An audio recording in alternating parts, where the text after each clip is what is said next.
Welcome to A Magical Life, Health, Wealth and Weight Loss. I'm your host, Magic BARCLAY, lead practitioner at Holistic Natural Health Australia and #1 best-selling author. In this podcast, I aim to give you practical tips on how to accelerate and sustain your health, increase your financial, spiritual and emotional wealth, and to look at something that haunts many of us needlessly, weight loss.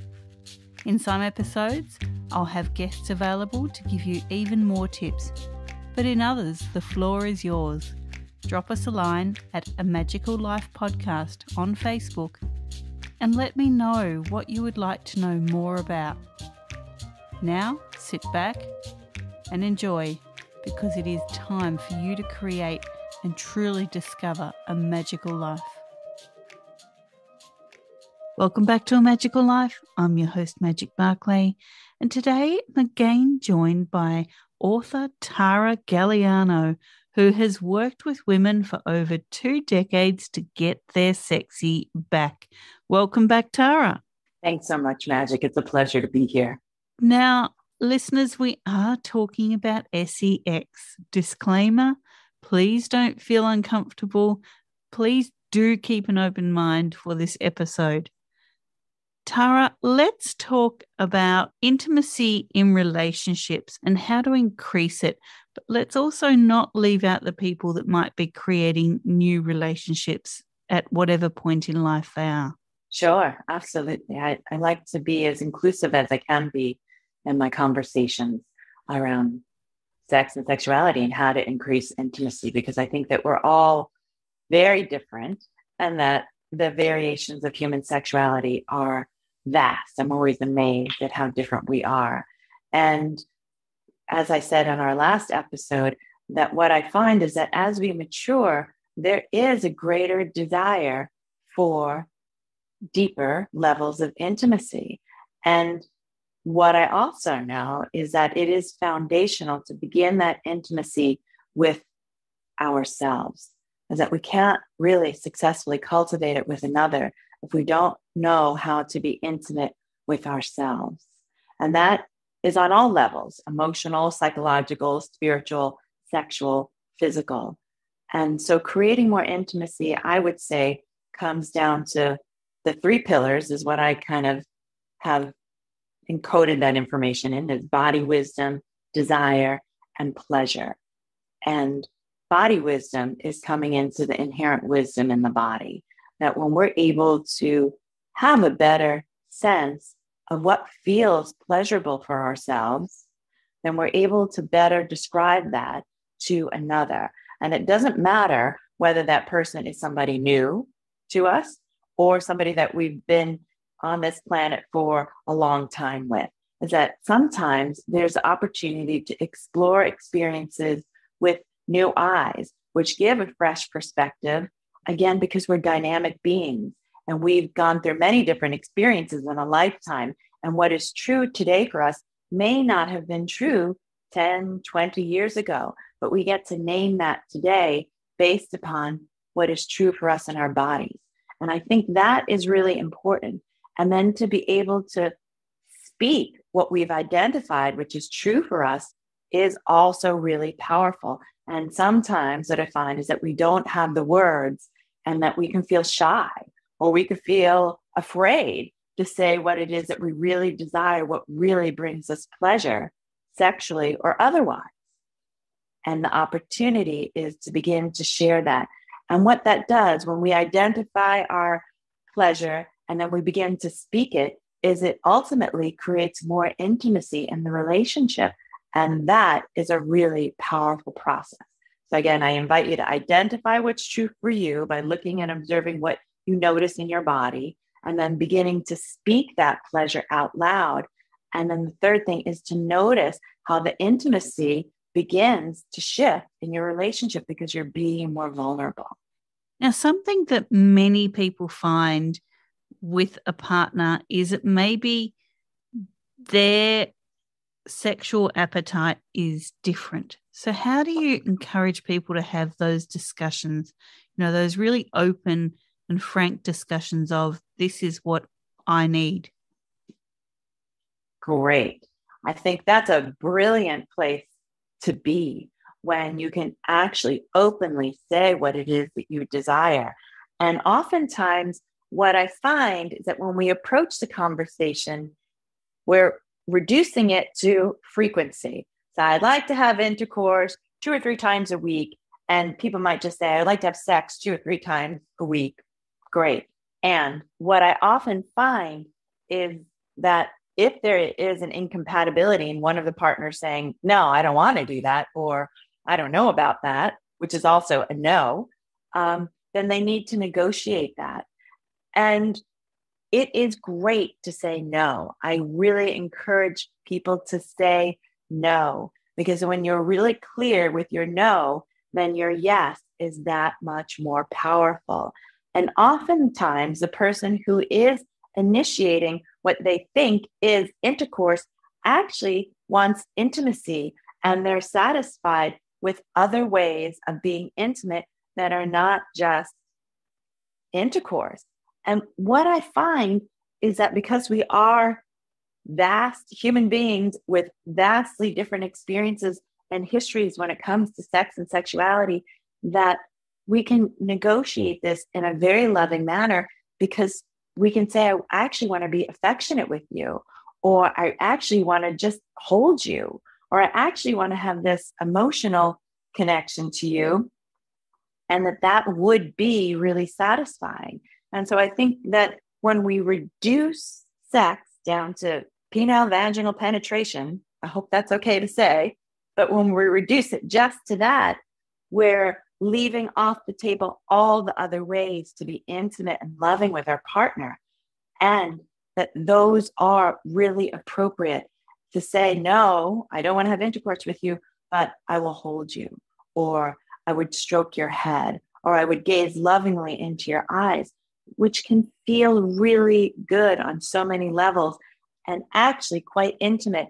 And when I invite couples to try those practices of looking into each other's eyes, it actually can create some discomfort, which is a different level of intimacy, of really being seen. I think that's key, to really be seen for who you are, for the energy that you have, the inner energy, for the sexual energy, but just being appreciated. I think that's probably the first step to intimacy, and just that enough. That might just be enough sometimes. Correct. I think that is huge. And I think, and what I know is, so many people crave just that.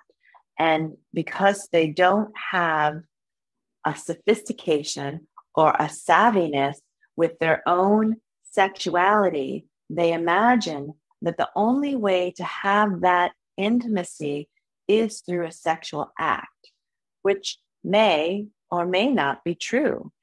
And what I like to advise couples is to begin to try different things to see how they experience that sense of intimacy with their beloved, because it is not always exclusive to intercourse. Wow, we've touched on a lot with this subject, and I really just want to open the floor to you now, Tara. What is something that we haven't covered that maybe you think listeners might need to hear today? This topic is a huge one for me, which is a big piece of what I do as a sex therapist and a sexual empowerment coach, is I educate people.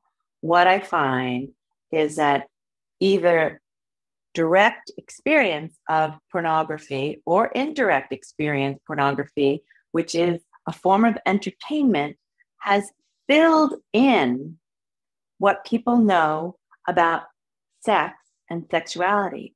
So there is not a comprehensive, healthy, holistic education that many of us receive about sex and sexuality.